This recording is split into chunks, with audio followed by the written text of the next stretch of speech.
Oke guys, nah jadi ini kita bikin rata ya guys. Ini kan banyak garis-garisnya. Nah, ini kita bikin rata menggunakan gerinda guys. Ini menggunakan mata gerinda buat mengikis. Nah, jadi ini nggak perlu diganti guys. Ini bisa kita akalin, kita gerinda aja guys. Bisa juga bawa ke tukang bubut ya guys. Tapi kalau untuk cara manualnya bisa pakai gerinda guys. Kita coba guys.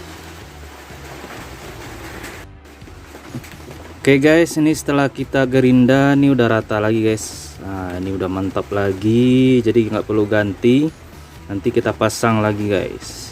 Nah, ini cara murah, tapi mantap guys. Bagi teman-teman yang dananya kurang, pas-pasan bisa menggunakan cara ini. Ini mangkok koplingnya udah rata lagi, nanti kita pasang lagi ke kampas koplingnya guys. Mantap.